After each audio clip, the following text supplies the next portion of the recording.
gue kadang-kadang pengen sih malah kayak aduh lu perempuan kasihanilah gue, kadang-kadang gue malah pengennya kayak gitu. Tapi kalau di BI itu nggak ada masalahnya. Kalau misalnya kamu ingin melihat kesetaraan, datanglah ke BI.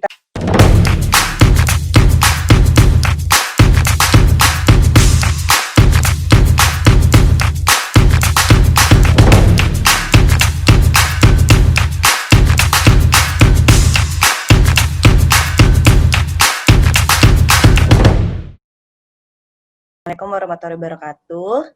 Selamat malam teman-teman semuanya. Kali ini saya akan sharing aja sedikit tentang pengalaman bekerja dan seleksi masuk di BI. Sebenarnya kalau misalnya mungkin lagi happening ya, karena lagi ada PCPM 35 yang kemarin pendaftarannya tanggal 5 sampai 10 September. Kalau saya sendiri itu masuknya di PCPM 31. Jadi waktu dulu di tahun 2014 berarti rekrutmennya di tahun 2013 itu ada 2 jalur penerimaan. Jadi kita bilangnya 311 itu adalah jalur penerimaan talent scout atau pada kenalnya sekarang mungkin kampus hiring. Terus untuk 312 itu adalah jalur umum. Jadi kalau saya itu masuknya jalur umum. Kalau untuk yang kampus hiring kan biasanya yang baru selesai baru fresh grad, terus habis itu misalnya IPK-nya yang cum laude dan lain sebagainya itu masuknya ke kampus hiring. Nah, ini saya cuma sekilas aja sih, tadi saya cuma bikin setengah jam. Yang pertama saya bagi ada 2. Pertama seleksi masuk BI. Ini semuanya saya ngambilnya dari yang teman-teman udah pada lihat sih. Nah, ini kan misal persyaratannya apa sih? Mostly di BI itu sebenarnya S1 dan S2 nggak terlalu dibedain sih, cuma dibedainnya dari umurnya. Kalau misalnya S1 itu jalur masuknya maksimal umur 26 tahun, kalau untuk S2 itu 28 tahun.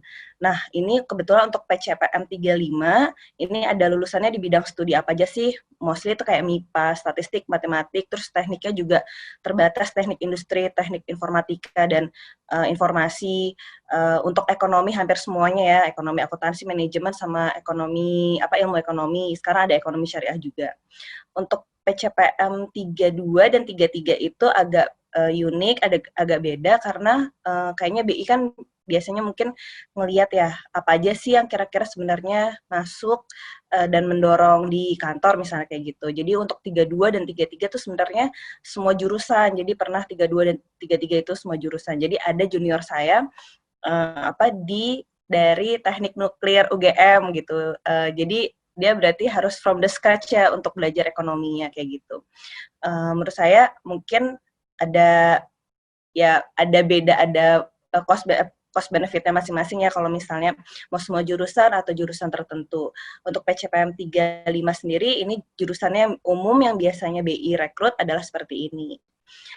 Untuk IPK-nya juga BI biasa nggak pernah minta 3,5, jadi minimal aja 3 kayak gitu. Cuma teman-teman memang sebenarnya kalau menurut saya selama di kampus itu perbanyak ini yang di poin 7 dan 8. Jadi itu kayak pengalaman berorganisasi itu benar-benar menentukan teman-teman gitu. Jadi kalau misalnya saya pribadi, saya nggak lulus cum laude untuk S1, tapi saya agak lumayan banyak kegiatan BEM, ada himpunan gitu. Ternyata itu juga membantu saya untuk pada saat seleksi masuk di BI kayak gitu. Terus kemudian yang poin 12 itu adalah bersedia ditempatkan di seluruh kantor cabang BI dimanapun ya. Jadi kalau sekarang BI itu ada sekitar 44 atau 46, saya agak lupa nih. Di kantor perwakilan kita bilangnya KPW, DN itu adalah dalam negeri, dan LN luar negeri. Nah kalau misalnya untuk KPW DN-nya itu ada sekitar 44, kalau misalnya KPW LN sekarang kita udah punya ada 5. Nah lanjut dulu ya. Nah, ini job family. Jadi di BI itu ini mungkin ex-rekrutmen PCPM 33 kalau nggak salah. Untuk 35 sendiri sebenarnya dari awal kayaknya lagi tidak menampilkan PCPM berapa aja. Kayak gitu. Jadi ada moneter. Ini ada moneter, ada market, SSK, SP, dan PUR, sama enabler. Moneter tuh biasanya yang kayak teman-teman tahu ya, misalnya yang ilmu moneter, yang kayak inflasi atau money supply kayak gitu. Market tuh biasanya yang untuk untuk pasar modal, pasar keuangan. Kalau SSK sendiri, sebenarnya kenapa kita bilangnya SSK, itu karena ada pecahan BI OJK di tahun 2011. Di tahun 2011 kan BI OJK tuh dipisah. Jadi fungsi perbankan itu ada dipisah menjadi SSK. SSK itu adalah stabilitas sistem keuangan. Seperti kayak sebenarnya bukan perbankan ya, kita juga melihat perbankan, kita bilangnya adalah makroprudensial. SP dan PUR. SP itu adalah sistem pembayaran dan pengelolaan uang rupiah. Kalau enabler itu kayak misalnya teman-teman yang ada akuntansi background-nya, itu menjadi audit intern, terus ada seperti keuangannya atau SDM-nya itu adalah kita bilangnya di bagian enabler, seperti itu. Ini ya.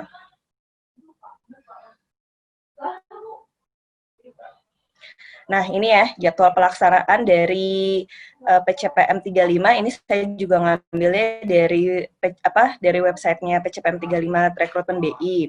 Mungkin teman-teman udah ada yang udah tahu 5 sampai 10 September ini tuh adalah pelaksanaan online aplikasi. Terus berarti hari ini ya udah ada pengumuman hasil seleksi yang keterima di tahap selanjutnya. Nah, tanggal 26 dan tanggal 27 itu ada TPA dan person organization fit. Sebentar ya.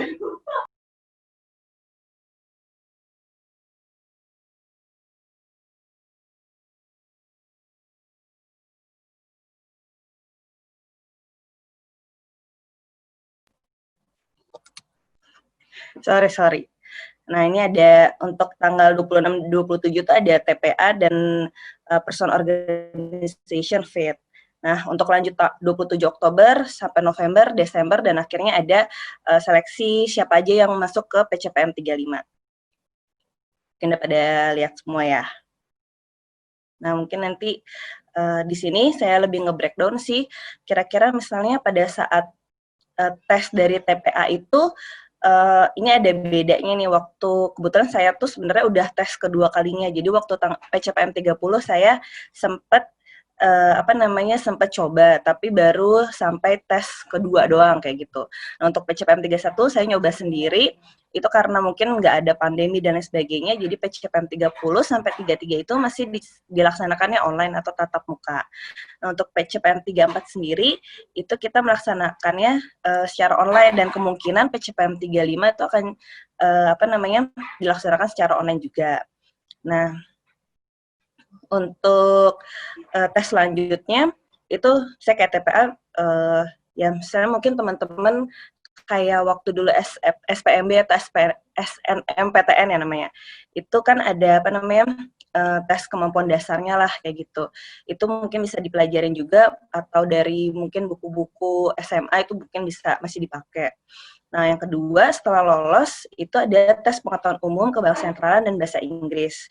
Ini kemungkinan juga masih online. Tes pengetahuan umum tuh, kalau yang saya lihat itu selalu kayak current news dari dunia, baik itu di domestik sama dunia ya, itu baik politik, sebenarnya politiknya nggak terlalu banyak sih, tapi mostly juga banyak yang ekonomi. Nah, kalau saya waktu dulu tuh preparation-nya 1 tahun untuk baca pengetahuan umum tersebut, tapi ternyata menurut saya setahun tuh ternyata agak kurang. Jadi minimal 1,5 tahun lah kayak gitu. Jadi current news apa sih dulu tuh, kalau pas saya karena udah lama banget ya, itu kita dulu ada yang namanya PIGS country itu. Jadi negara-negara Eropa kan lagi pada bankrupt itu. Jadi apa sih singkatan dari PIGS country itu, banyak banget ada keluar soalnya kayak gitu. Itu dan bener-bener kalau misalnya bacanya cuma 1 bulan sih memang agak kurang banget sih kayak gitu. Jadi 1 tahun aja masih saya kemarin mungkin lagi rezeki juga sih lolos kayak gitu, karena ada banyak news yang masih yang agak lebih lama lagi yang saya nggak terlalu ikutin. Nah, untuk ke bank sentralan, karena namanya ke bank sentralan, jadi baca websitenya BI sama current news BI juga. Kayak waktu yang tahun kemarin, pas misalnya rekrutmen PCPM 34, itu kan lagi ada happening-nya tuh keris gitu, yang keris scan itu. Kalau misalnya sekarang mungkin ya, itu kan kita lagi COVID, terus habis itu Bank Indonesia tuh lagi ada kebijakan burden sharing antara Bank Indonesia dengan pemerintah. Apa sih yang burden sharing itu? Mungkin teman-teman nanti harus baca. Untuk yang bahasa Inggris, seperti biasa sih kayak untuk apa namanya, tes TOEFL.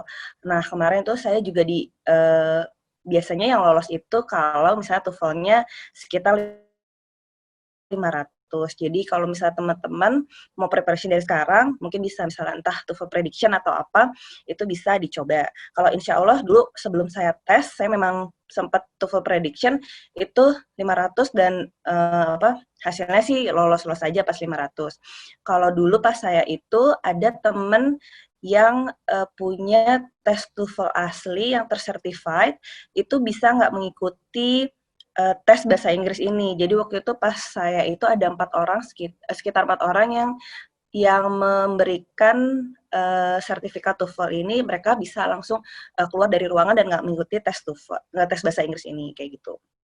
Kalau untuk yang online sebenarnya saya kurang paham sih, mungkin bisa ditanyain kalau teman-teman udah punya bahasa Inggris, TOEFL atau IELTS yang sudah tercertified kayak gitu. Nah, untuk yang tes psikologi, leadership group discussion, sama wawancara psikologi. Mungkin untuk yang psikologi itu hampir sama di semua BUMN kayak gitu ya. Ada tes Pauli yang kayak tes koran, DAW itu draw a man, jadi kayak biasanya ditanyain apa aja sih yang teman-teman in the future, misalnya 10 tahun lagi atau 5 tahun lagi, seperti apa, kayak gitu. Waktu dulu sih, saya gambarnya misalnya saya lagi presentasi tentang inflasi di depan anggota Dewan Gubernur. Nah, itu saya lengkap menggambarnya saya pribadi, misalnya sampai saya pakai aksesoris, pakai sepatu, tangannya lengkap, terus ada screen, ada meja kayak gitu. Dewan Gubernurnya nggak saya gambar kan, nggak sempat waktunya itu, tapi saya tulisin aja ADG kayak gitu. Nah itu mungkin karena dianggap lengkap, jadi kemungkinan lolos. Terus untuk baum tes ini kan adalah pohon, ya seperti biasa, jadi kayak pohonnya itu harus lengkap dengan batangnya, dengan daunnya dan buahnya kayak gitu. Jadi untuk biasanya sih saya sebelum tes selanjutnya, saya baca-baca di internet. Ini sih tips and triknya apa sih untuk tes psikologi, tes LGD atau wawancara psikologi. Nah, untuk LGD ini sebenarnya sama seperti FGD. Biasanya sih nanti dibagi per kelompok. Usahakan teman-teman tidak terlalu dominan, tapi tetap speak up gitu.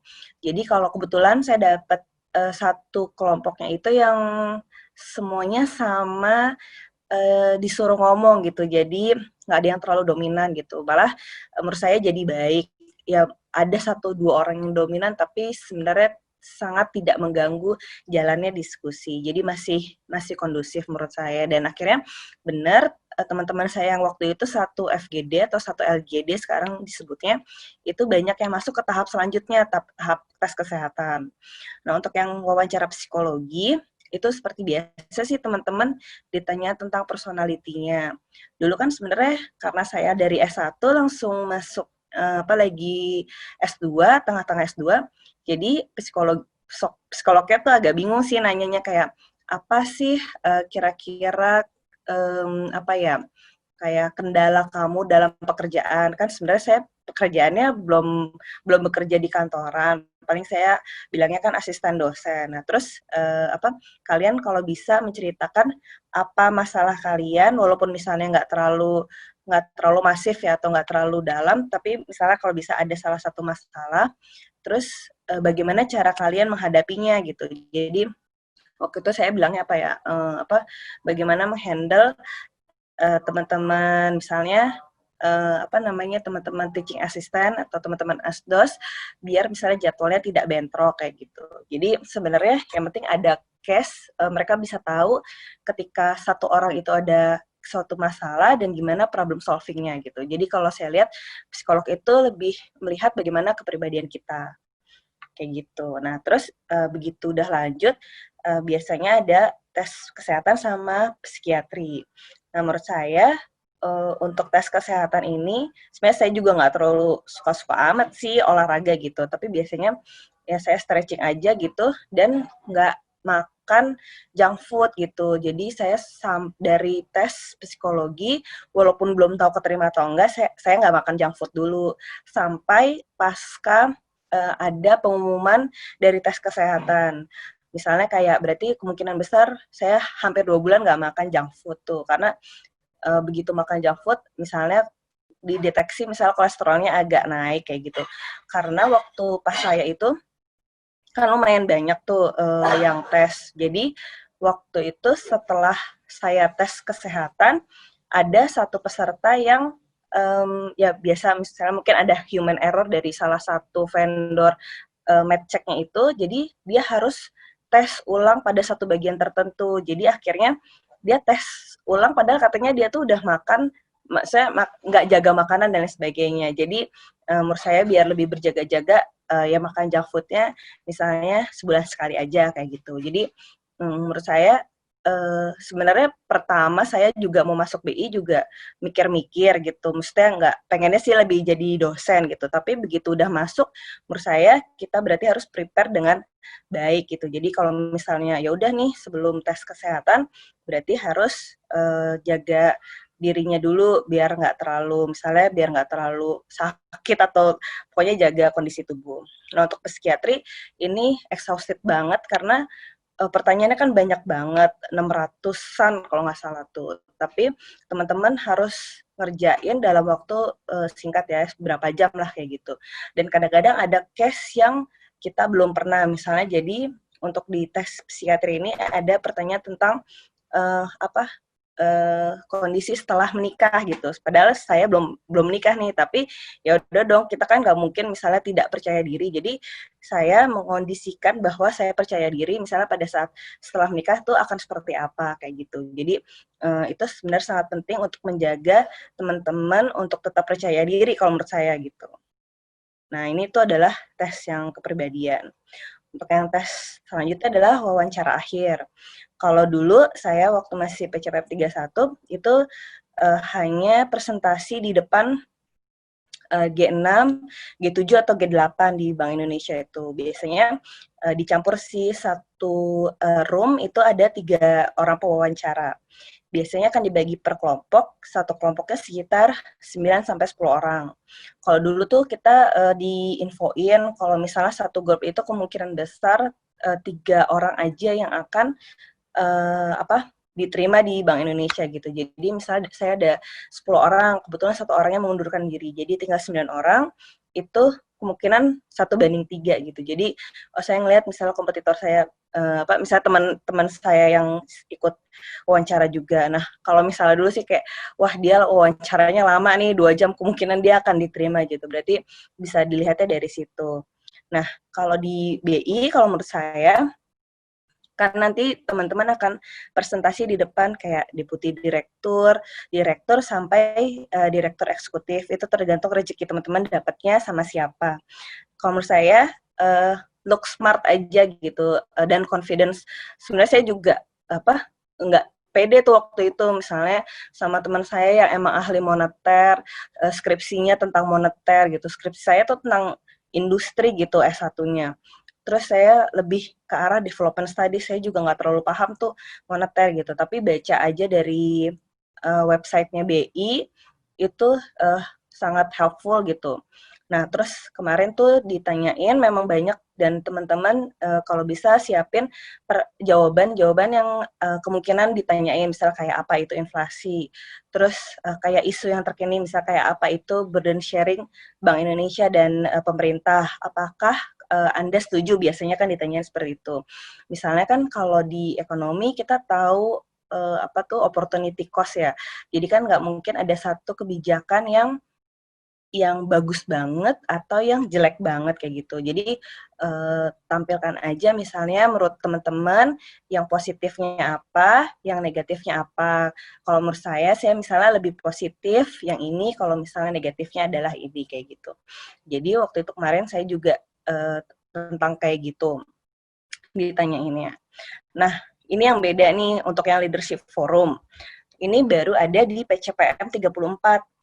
Jadi kayaknya anggota Dewan Gubernur, kita bilangnya ada anggota Dewan Gubernur tuh ada Gubernur Bank Indonesia, Deputi Gubernur Senior, sama ada 4 Dewan Gubernur. Itu biasanya membawahi masing-masing tuh kayak membawahi moneter, SSK, SPPUR, dan yang satunya lagi adalah internnya BI yang kayak tadi enabler kayak gitu. Jadi nanti teman-teman akan diminta untuk membuat materi presentasi yang akan dipresentasikan kepada di depan anggota Dewan Gubernur. Ini sih menurut saya mungkin pasti deg-degan banget ya, karena presentasi di depannya Dewan Gubernur kayak saya aja nggak pernah, saya cuma jadi asisten sorot direktur eksekutif saya aja saya udah deg-degan. Misalnya takut direk saya itu misalnya salah ngomong atau kayak gimana, itu aja menurut saya udah deg-degan. Gimana nanti teman-teman akan presentasi di depan anggota Dewan Gubernur. Tapi kalau menurut saya ADG di BI ini tuh baik-baik semua sih. Jadi nggak ada yang misalnya akan membuat teman-teman malu gitu. Jadi ya itu prepare aja, berdoa sama confidence aja kayak gitu. Ini sih. Nah, ini pengalaman kerja di BI. Nah, ini sebelumnya saya kasih lihat dulu wilayah kerja BI itu apa aja. Jadi di BI itu ada 5, kita bilangnya 5 wilayah cakupannya BI. Yang pertama ada Sumatera. Sumatera itu ada KPW tadi ya, kantor perwakilan. Koordinatornya itu adalah Sumatera Utara atau Medan. Kemudian ada Jawa, koordinatornya adalah Jawa Timur, Surabaya. Terus Bali Nusra, koordinatornya adalah Bali. Kalimantan itu koordinatornya adalah Kalimantan Selatan atau Banjarmasin. Sulampua itu koordinatornya adalah Sulawesi Selatan atau Makassar. Nah, ini ada others-nya itu ada yang di luar negeri tadi, Singapura, Tokyo, Beijing, dan London. Sebenarnya fungsi untuk kelima ini biasanya kita menempatkannya untuk untuk market tadi.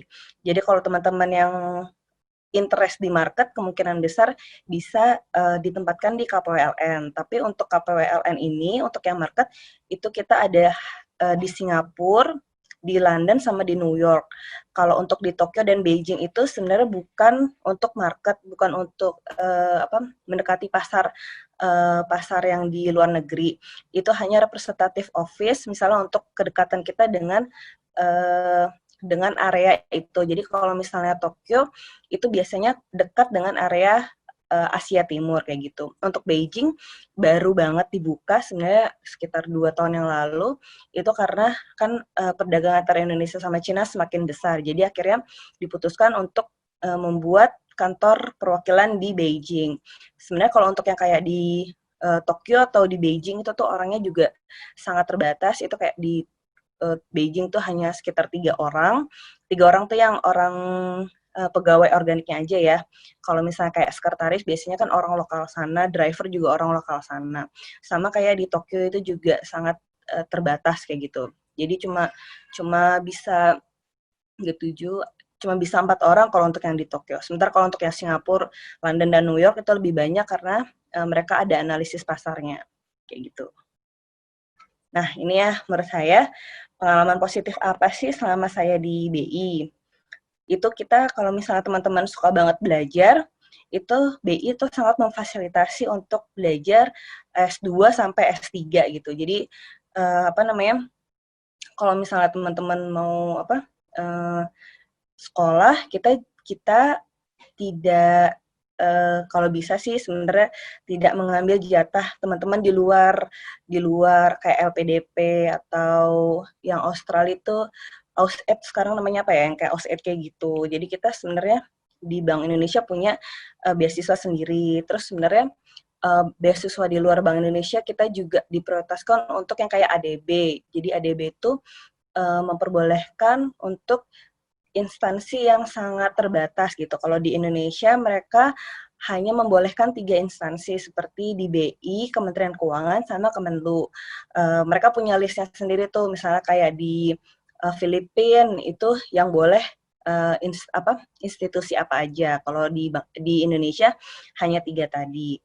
Nah, kalau untuk training, teman-teman mau belajar apa aja sih sama BI itu sebenarnya biasanya disupport gitu. Bahkan kita minimal wajib 1 kali per tahun. Kalau misalnya untuk golongan kayak saya tuh golongan 3, itu sebenarnya kita wajib ngambil 2 kali setahun. Jadi misalnya kayak saya tuh mau belajar satu misalnya soft skill, yang satu itu misalnya sertifikasi apa gitu, itu biasanya dikasih. Kalau misalnya saya tahun ini saya merasa lagi capek, saya misalnya ada soft skill-nya itu adalah komunikasi, itu saya bisa ngambil training tentang komunikasi. Yang lainnya saya misalnya ngambil training tentang market kayak gitu. Biasanya kita bisa milih sendiri dan approval sama bos. Biasanya sih bos tuh mostly oke kayak gitu. Terus yang ketiga adalah banyak belajar dari teman-teman karena kan nanti akan banyak ya teman-teman dari berbagai universitas tuh kan, misal kalian satu angkatannya 100 kayak gitu. Kalau untuk angkatan saya kebetulan banyak, ada 213 orang karena kebetulan pas angkatan saya itu lagi ada perpecahan BI OJK, jadi pegawainya agak kurang. Jadi akhirnya di angkatan saya adalah angkatan paling banyak. Sementara kalau misalnya angkatan lainnya tuh biasanya cuma 150-an. Nah, dengan jadi saya kayak belajar bikin tayangan yang bagus, bikin video, bikin apa tuh otodidak dari teman-teman sendiri kayak gitu. Terus yang kedua job security. Teman-teman udah tahu ya kalau misalnya di BUMN kan biasanya emang sebenarnya Bank Indonesia bukan BUMN sih, kayak di BUMN atau di lembaga pemerintah kayak PNS itu kan agak susah dipecat, jadinya ya emang job security-nya tinggi.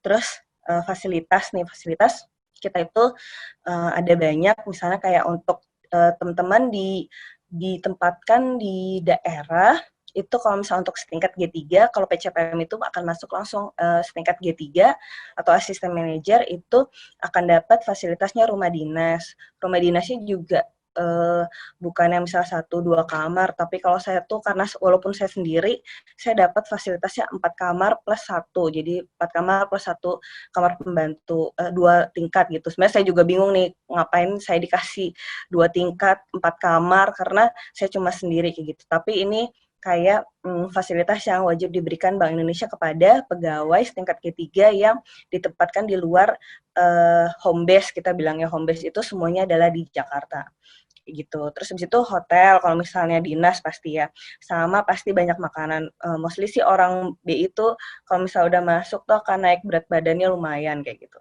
Nah, terus yang keempat menurut saya itu nambah banyak teman karena kita berhubungannya itu dengan instansi manapun, baik itu vertikal itu contohnya adalah Kementerian Keuangan ada di pusat, terus ada ada subnya di daerah. Contohnya kayak Dirjen Pajak, Dirjen Bea Cukai, Dirjen Perbendaharaan, kan itu rata-rata di daerah. Itu karena instansi vertikal dari Kementerian Keuangan. Atau contohnya BPS. BPS kan ada di pusat, terus ada di daerah juga, baik provinsi maupun kabupaten kota. Jadi itu namanya instansi vertikal. Itu teman-teman akan banyak berhubungan juga dengan teman-teman dari instansi vertikal maupun pemerintah daerah kalau misalnya di daerah. Terus BUMN tentunya, perbankan, perusahaan swasta, bank sentral lain, dan sampai petani gitu. Kemungkinan teman-teman tuh punya temennya tuh macam-macam gitu, sampai petani kayak kemarin walaupun saya itu di asesmen di Makassar waktu penempatan pertama saya tuh bisa punya temen petambak udang windu gitu karena dia eksportir. Terus akhirnya saya bisa beli yang kalau di Indonesia, kalau di sini tuh udah mahal banget gitu. Kalau sama dia tuh akhirnya jadi murah gitu. Jadi pokoknya teman-teman kita akan jadi banyak karena berhubungannya dengan berbagai lini, instansi dan orang kayak gitu. Nah, kalau yang ini menurut saya pengalaman yang tergantung teman-teman suka atau enggak. Pertama, kalau di BI mostly kita disuruh, kalau PCPM mostly akan disuruh menulis. Kebetulan karena saya suka menulis sih saya fine-fine aja, tapi teman-teman saya yang kurang suka hobi menulis, itu mungkin akan lebih suffer kayak gitu. Terus trademarknya PCPM adalah andalan gitu. Jadi kalau misalnya mau bikin apapun, teman-teman ya bukannya harus iya ya, tapi maksudnya kayak harus muter otak aja sih. Entah mau dikerjain sama teman-teman sendiri, entah mau dikerjain sama vendor, tapi harus ada gitu. Misalnya kayak waktu saya pertama masih jadi PCPM, masih training, saya disuruh bikin buku. Padahal saya nggak bisa desain nih, ya udah saya copy aja dari misalnya saya bikinnya di Word gitu. Sampai sekarang saya nggak bisa adopt Photoshop, tapi saya pernah bikin buku. Saya nggak bisa Photoshop, tapi saya bisa bikin icon-icon gitu. Jadi sekreatif apapun sih teman-teman itu biasanya akan menentukan misalnya jadi kepercayaan bos atau enggak. Terus ini sering banget dinas. Jadi kalau menurut saya sampai saya pada di suatu titik kayak aduh mendingan orang lain aja yang dinas karena sangat sering dinas gitu. Tapi kalau teman-teman yang suka berpetualangan atau traveling itu cocok banget sih. Misalnya kayak saya dulu masih single itu dinas sih seneng banget sih. Kayak saya udah selama 6 tahun ini saya udah pernah dari Aceh sampai dengan Papua itu saya udah pernah. Jadi kayak dari Papua saya nanya apakah bulan ini sudah ada penembakan. Kalau udah ada penembakan di bulan tersebut itu udah aman. Jadi waktu itu saya langsung nanya drivernya, Pak udah ada penembakan? Udah Mbak 2 hari yang lalu. Oh ya udah saya akan aman karena sudah ada penembakan kayak gitu. Atau misalnya ke Aceh yang harus pakai kerudung misalnya karena saya nggak berkerudung itu juga saya udah pernah. Jadi sebenarnya senangnya itu. Cuma kalau misalnya waktu saya udah menikah, udah punya anak, itu agak jadi constraint karena saya misalnya harus ninggalin anak kayak gitu sih. Nah, terus ini pengabdian ke negara. Kalau menurut saya, misalnya teman-teman itu ngelihat gajinya BI misalnya X rupiah, terus jam kerjanya BI itu saya jarang banget selama 6 tahun ini bekerja sampai jam 7 malam atau tutup laptop jam 7 malam. Hari ini misalnya saya bisa karena saya udah mulai start kerja jam 6 pagi gitu. Jadi biasanya saya paling cepat itu jam 8 malam untuk tutup laptop. Nah, kalau menurut saya, kalau saya compare dengan teman-teman saya yang kerjanya di international company, multinational company atau kayak World Bank atau apa gitu yang misalnya mereka dengan gajinya misalnya setara saya tapi mereka bisa misalnya tidak jam kerjanya tidak sebanyak saya itu apa ya maksudnya menurut saya itu jadi misalnya pertimbangan teman-teman sendiri. Jadi kalau misal kerja di sini memang banyak waktu yang terbuang, bukan terbuang ya, digunakan. Jadi kalau misal orientasinya hanya uang itu sangat sangat apa ya, sangat sangat gak cocok gitu loh kayak gitu. Karena misalnya kalau misalnya teman-teman lihat atau merasakan nanti tidak misalnya untuk gaji tidak sepantas itu sih kalau misalnya untuk jam kerjanya. Untuk yang waktu itu saya pernah ditempatkan di Kapoe koordinator yang Sulampua tadi. Itu saya hanya tidur 4 jam dalam satu triwulan itu kan kita biasanya membuat namanya bahan rekda. Bahan rekda itu yang tadi dari direktur eksekutif saya harus presentasi ke Gubernur Bank Indonesia. Itu persiapannya adalah sekitar 5 minggu. Setelah 5 minggu, itu selama 5 minggu, saya hanya tidur selama 4 jam. Setelah 5 minggu, saya harus bikin report. Kalau misalnya teman-teman lihat di website Bank Indonesia itu ada laporan Nusantara. Itu salah satunya, saya kontributornya saya. Itu kerjainnya selama seminggu, jadi 6 minggu. Kemudian setelah 6 minggu itu, saya bikin namanya sekarang kalau dulu sih namanya kajian ekonomi dan keuangan regional. Itu bentuknya di masing-masing provinsi. Kalau teman-teman lihat di website TBI juga ada namanya KER, kajian ekonomi regional. Itu kontributornya juga salah satunya saya, itu kita kerjain selama 1,5 minggu. Setelah itu saya ngoreksi pekerjaan teman-teman di provinsi di bawahnya Sulawesi Selatan, yaitu semuanya yang tadi Sulawesi Utara, Sulawesi Tenggara dan lainnya. Kalau misalnya di Sulampua itu ada 10 kantor perwakilan. Jadi saya harus koreksi 9. Biasanya sih saya dapat 3. Bos saya 3, teman saya 3 gitu. Jadi saya harus koreksi. Jadi selama 2 bulan saya itu hanya tidur 4-5 jam gitu. Jadi dalam 1 bulan, dalam 1 triwulan saya hanya bisa menghela nafas atau tidur cukup tuh selama 1 bulan. Jadi kalau misalnya orientasinya uang, saya nggak terlalu cocok kayak gitu. Nah, yang kedua adalah kerjaan BI itu nggak cuma ngurusin BI. Jadi ngurusinnya juga pemerintah sama perbankan. Contohnya kayak ya sekarang pemerintah itu kan memang Bank Indonesia salah satu tugasnya kan adalah kasir dari pemerintah. Jadi kalau misalnya pemerintah hutang, atau harus membayar hutangnya kepada pemberi pinjaman, salah satunya misalnya kayak IMF, World Bank, ADB kayak gitu, itu kita membayarkan kepada pemberi pinjaman tersebut atau misalkan negara lain. Itu kita yang akan memberikan membayarkan kepada pemberi pinjaman tersebut. Makanya kita kadang-kadang disebutnya adalah kasir dari pemerintah. Terus kalau di daerah kita itu dibilangnya adalah partner atau advisory-nya dari pemerintah daerah. Jadi misalnya untuk ada konsultasi atau misalnya kita ada misalnya investor gitu, itu biasanya pemerintah akan bersama BI untuk ya misalnya bekerja sama gimana sih biar bisa atau misalnya bisa membuka kerjasama dengan negara lain. Misalnya kita ingin mendorong ekspor ke Eropa kayak gitu. Jadi itu biasanya kita Bank Indonesia juga yang akan mikirin tuh pemerintah biar lancar gimana sih investasinya dan lain sebagainya kayak gitu. Dan perbankan juga kan, kalau perbankan kan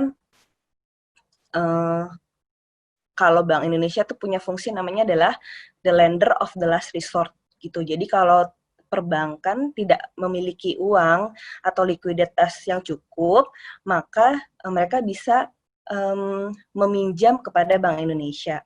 Nah, tapi kalau misalnya bank tuh tahu sih kalau mereka akan meminjam ke Bank Indonesia itu ada dampak buruknya. Itu misalnya kayak kredit ratingnya akan diturunkan dan lain sebagainya. Jadi biasanya orang-orang perbankan itu juga meminjam BI akan sangat bukan sangat takut ya, ya akan sangat menjadi pilihan terakhir untuk meminjam kepada Bank Indonesia. Jadi mereka biasanya akan meminjam ke antar bank atau kita bilangnya biasanya swap overnight kayak gitu.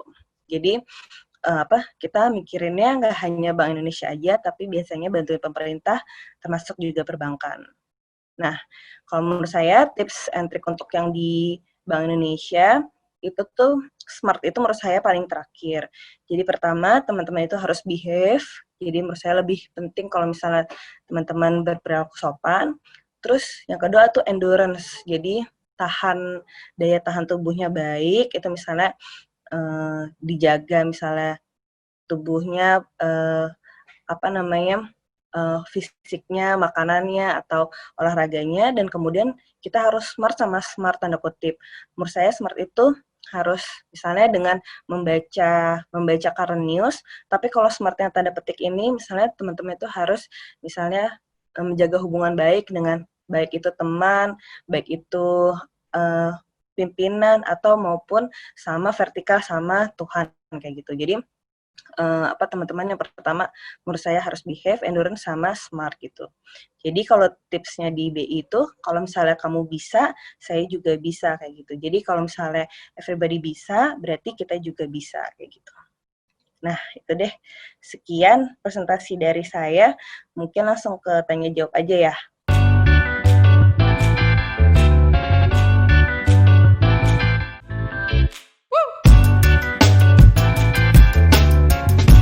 Kalau menurut gue, kalau di BI itu pertama kayaknya gender equality-nya lumayan ya di BI ya. Soalnya gue sama temen gue yang sama-sama, dia cowok nih, gue pulang jam 11, dia juga pulang jam 11, gue pulang setengah 2 pagi, dia juga pulang setengah 2 pagi. Gue kadang-kadang pengen sih, malah kayak, aduh lo perempuan, kasihanilah gue, kadang-kadang gue malah pengennya kayak gitu. Tapi kalau di BI itu nggak ada masalahnya. Kalau misalnya kamu ingin melihat kesetaraan, datanglah ke BI, tapi jangan menangis. Gue pernah lagi hamil, gue tetap harus lembur sampai setengah 2 pagi gitu. Jadi menurut gue gender equality-nya cukup baik ya di BI. Jadi kalau misalnya cowok dapat kesempatan, cewek juga. Kecuali untuk di bagian kasir. Kenapa di bagian kasir nggak ada cewek, semuanya cowok? Karena kasir itu, which is nggak ada PCPM-nya sih. Kasir itu setara G2 dan jalur rekrutmennya itu adalah beda. Karena ketika uang fisik ya, uang fisik itu tuh di dropping ke daerah tertentu, contohnya kayak waktu saya di Makassar tuh di dropping tuh dananya dari Jakarta ke Makassar. Itu kasir harus langsung menghitung berkoli-koli, berkontainer-kontainer uangnya datang jam 1 pagi atau jam berapa pagi itu harus standby dan langsung menghitung kayak gitu. Jadi makanya sangat tidak disarankan ada perempuan karena fisiknya benar-benar harus cowok banget. Tapi kalau misalnya untuk analisisnya atau bagian asesmennya itu sangat equal kalau menurut gue. Kalau untuk good looking, bahkan bos-bos kami selalu bilang, aduh kalian sebagai perempuan tolong dandan sedikit kayak gitu.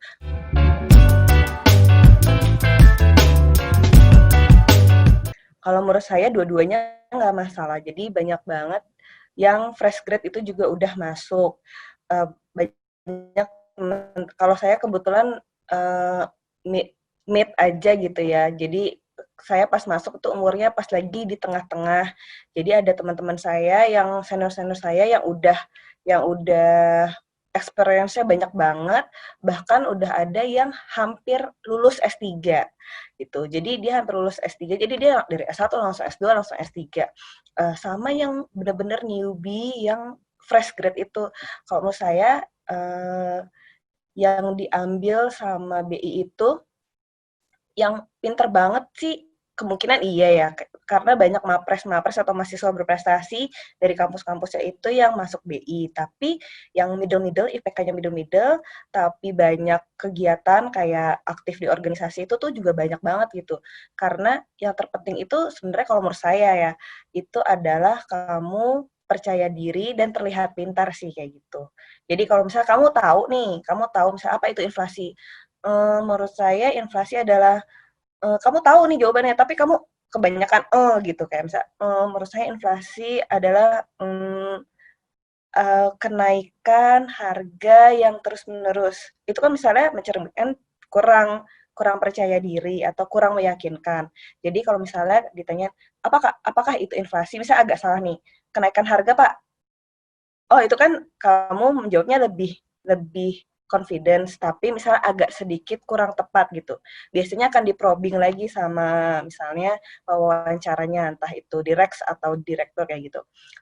Kenaikan harga pada saat kapan? Kayak gitu. Oh, pada saat waktu tertentu terus-menerus atau bagaimana? Biasanya akan di-probing lebih lanjut gitu. Jadi kalau menurut saya cobalah terlihat lebih meyakinkan kayak gitu. Yaitu mungkin terlihat smart ya. Jadi nggak masalah, yang penting baca baca dan misalnya nonton videonya BI sih itu sangat membantu.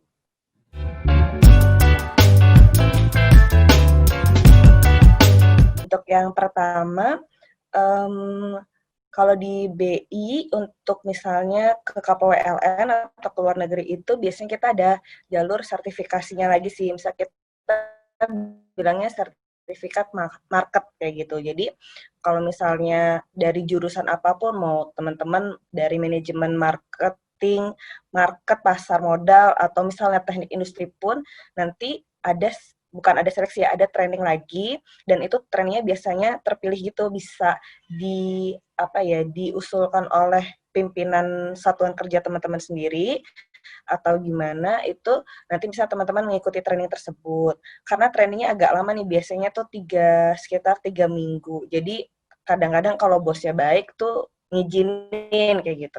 Nah, setelah 3 minggu, itu teman-teman biasalah akan di-ranking gitu. Misalnya ranking 1 sampai berapa, 30 nih. Itu untuk yang ranking 1 kemungkinan besar akan diprioritaskan untuk masuk misalnya di departemen yang pasar modal. Itu kita namanya departemen pengelolaan devisa. Nah, dari departemen devisa itu, DPD itu kemungkinan besar bisa ke luar negeri. Kayak gitu sih rata-rata. Kalau yang untuk yang market ya. Kalau misalnya untuk yang bagian asesmennya, yang tadi kayak di KPW Beijing sama yang di Tokyo, itu biasanya juga sama ada rekrutmen khusus. Kalau yang rekrutmen khusus itu biasanya setingkat G4. Untuk yang setingkat G3 itu biasanya yang untuk market aja, kayak New York, London, sama Singapura kayak gitu. Kalau yang dua itu minimal teman-teman harus naik jadi G4 atau manager. Atau biasanya banyak juga yang dari kita bilangnya MLE, multi level entry, itu yang sudah berpengalaman biasanya menjadi treasury di perbankan. Treasury itu kayak yang bagian pasar saham atau apa gitu. Biasanya sih akan di hire misalnya experience hire dari Bank Indonesia kayak gitu. Yang kedua Yang kedua apa ya tadi, Grace? Program internship Oh, yang ada. graduate. Ada banget kok. Nanti teman-teman email aja ke DSDM atau mungkin telepon dulu ke bicaranya BI itu 131. Itu kebetulan kalau di departemen saya sekarang lagi ada 2 internship, karena sekarang lagi Covid ya, ini kita internship-nya melalui online. Jadi yang saya dapat kebetulan dari ITS, data science, karena lagi happening banget ya ini data science. Jadi beberapa masuk data science kayak gitu.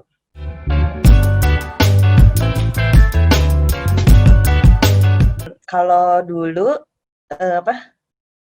mungkin mungkin tahu nih, kayaknya dulu gue juga nggak pede-pede banget gitu. Tapi kalau menurut saya semakin kita banyak baca, semakin banyak pokoknya input gitu, itu menurut saya akan menambah kepercayaan diri sih gitu. Jadi waktu dulu saya tuh untuk tes BI ini saya baca 3 jenis koran gitu. Jadi yang pertama saya baca Kompas, ya koran nasional gitu. Yang kedua saya baca koran lokal misalnya kayak Pikiran Rakyat. Yang ketiga saya baca koran luar negeri kayak kayak The Guardian, kayak apa Wall Street Journal atau apa gitu. Itu saya bacanya dari jam 5 pagi sampai jam 7 pagi. Nah, jam 7 pagi tuh baru mulai belajar entah kuliah atau apa gitu. Jadi kok akhirnya saya jadi lebih percaya diri karena saya lebih banyak input kan. Jadi misalnya kayak ada orang nanya, oh iya tahu nih, walaupun misalnya sekarang dikit, nanti kan kalau semakin tiap hari makin baca, makin lebih tahu. Karena kemampuan bacanya orang Indonesia biasanya masih pada tahap judul. Nah, kita menghindari itu gitu. Misalnya minimal masuk ke dalam artikelnya kayak gitu. Itu sih.